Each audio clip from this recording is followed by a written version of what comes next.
Welcome to bird media. నేను మీ పవన్ కృష్ణమూర్తి. పశ్చిమ బెంగాల్ రాజకీయాల్లో భారీ షాక్గా నిలిచినటువంటి పరిణామం ఇదే.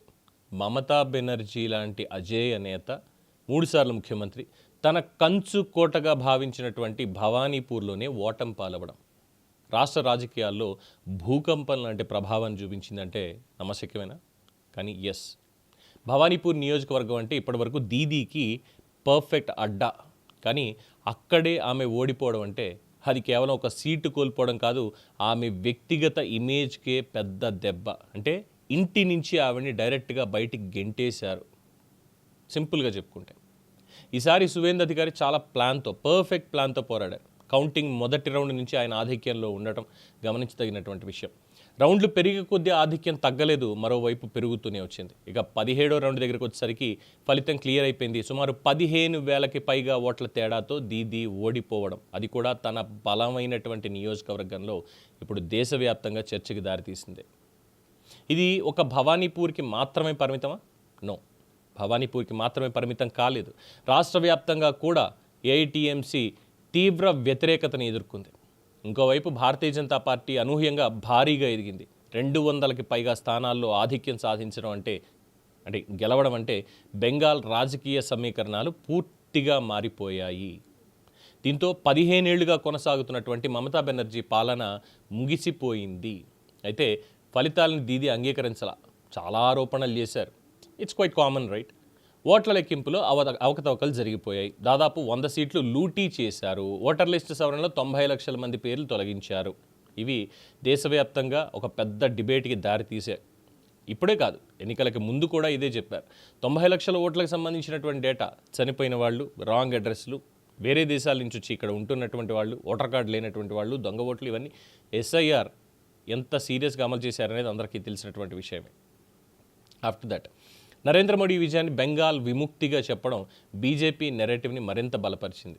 భయం ముగిసింది, అభివృద్ధి ప్రారంభమైంది అనే మెసేజ్ని బలంగా ప్రొజెక్ట్ చేస్తున్నారు. దేశవ్యాప్తంగా ఒకటే చర్చ, ఎలా మమత ఓడిపోయారు అని. అయితే దీనికి అసలు కారణాలు ఈ నందిగ్రామ్ ప్లస్ భవానీపూర్ ఓటమి, యాంటీ ఇన్కంబెన్సీ అంటే 15 ఏళ్ల పాలన మీద ప్రజల్లో వచ్చినటువంటి అలసట. ఎంత బలమైన నాయకురాలైనా 15 ఏళ్ల తర్వాత ప్రజల్లో మార్పు అనేది ఖచ్చితంగా ఉంటుంది. ఇక రెండోది సువేందు అధికారి ఫ్యాక్టర్. సువేందు అధికారి ఒకప్పుడు టీఎంసీలో కీలక నేత. గ్రౌండ్ లెవెల్ నెట్వర్క్, క్యాడర్ అన్నీ కూడా ఆయనకి తెలుసు. ఆయన అదే ఈసారి ఆయుధంగా వాడుకున్నాడు. ఇక స్థానిక అసంతృప్తి, క్యాడర్పై వ్యతిరేకత. టీఎంసీలో ఉన్నటువంటి స్థానిక నాయకుల మీద అవినీతి ఆరోపణలు, అధికార దుర్వినియోగం, ప్రజలకి దూరం, ఇలాంటివి ఓటర్లలో నెగిటివ్ మూడ్ని క్రియేట్ చేసి పెట్టేవాళ్ళకి. ఇక నాలుగోది మహిళల భద్రత, లా అండ్ ఆర్డర్ ఇష్యూస్. కొన్ని ఘటనలు, ఈ సందేశ్ ఖాళీ, ఆర్జీకర్ ఇలాంటి ఘటనలు పెద్ద నెరేటివ్గా మారాయి. ఇది ప్రత్యర్థులకి బలమైన ఆయుధంగా మారింది. ఇక BJP strong narrative plus ground management. భయం వర్సెస్ స్వేచ్ఛ, అవినీతి వర్సెస్ అభివృద్ధి అనే క్లియర్ మెసేజ్తో వెళ్ళింది బీజేపీ. బూత్ లెవెల్ వరకు స్ట్రాంగ్ మేనేజ్మెంట్ని ఏర్పాటు చేసింది. ఓటర్ లిస్ట్ అండ్ పోలింగ్ వివాదాలు టీఎంసీ వర్షన్లో చూస్తే ఇక్కడ ఓటర్ల తొలగింపు, లెక్కింపు లోపాలు ఇవి కూడా ఓటమికి కారణమని వాళ్ళు అంటున్నారు. ఇది నిర్ధారించాల్సినటువంటి ఒక అవసరం ఉంది. మమత ఓటమి ఒకే కారణం వల్ల కాలేదు. పాలన మీద విసుగు, బలమైన ప్రత్యర్థి, గ్రౌండ్ లెవెల్ అసంతృప్తి ఇవన్నీ కలిపి తీసుకొచ్చినటువంటి ఫలితం.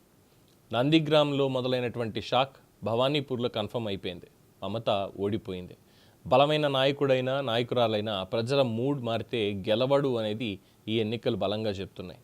అయితే బెంగాల్లో అవినీతి ఆస్కారం ఎంత అన్న దగ్గర ఆల్రెడీ ఐపాక్కి సంబంధించిన వాళ్ళు కోల్ స్కామ్లో ఉన్నారని, వాళ్ళని అరెస్ట్ చేస్తే ఈవిడే వెళ్ళి ఆ ఫైల్ తెచ్చుకురావడం, వాళ్ళని తీసుకెళ్లడం ఆఫీస్కి, ఇవన్నీ చేశారనేది వచ్చింది. అంతకుముందే జరిగినటువంటి ఈ మహిళల మీద దాడులు, అత్యాచార ఘటనలు ఇవన్నీ కూడా వీటికి సంబంధించి శాంతి భద్రతల సమస్యలు తలెత్తాయి అన్నటువంటిది ఒక పాయింట్ వస్తుంది.